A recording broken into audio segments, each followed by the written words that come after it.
Dogweld is a superhero whose power, and this is real by the way, is to weld dogs to supervillains' faces. Arm Fall Off Boy is a superhero who, as you could probably guess, can take his arms off and beat you with them. And Codpiece,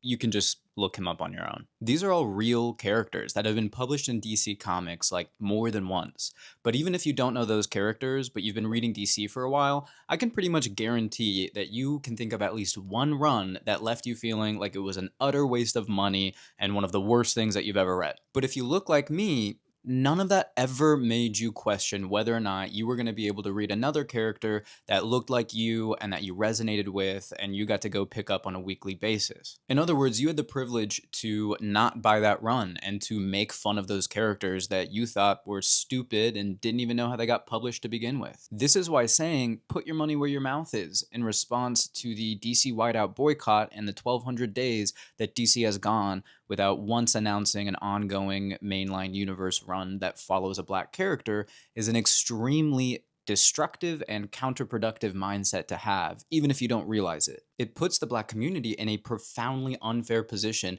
purely on the basis of implicit racial bias, such that if and hopefully when that ongoing run does come, they will have to put their money down towards it, regardless of whether or not it's an enjoyable run to read, because they know that the future of ongoing comics in the mainline universe that are centered on black characters is largely dependent on the financial success of whatever run is to come, and not whether or not that run is actually good or fun to read. Equality looks like black characters being able to have shitty runs, and when they do, being able to justifiably call them out as shitty and not say, see, I told you black characters don't sell. And I don't want to bash anyone. I want to give people the benefit of the doubt because when you do have a privilege like this, it's very easy for it to become a blind spot when other people don't have that same privilege. But this is why it's so important to, at the very least, listen to the other members in your community, like Alex Moon TV and Jay Penumbra, when they start a movement like the DC Whiteout boycott. Whether or not you decide to participate is ultimately up to you, but I encourage you to, at the very least, approach these things with an open and empathetic mind. Every kid and every person, for that matter, deserves to be able to go to the comic shop on Wednesday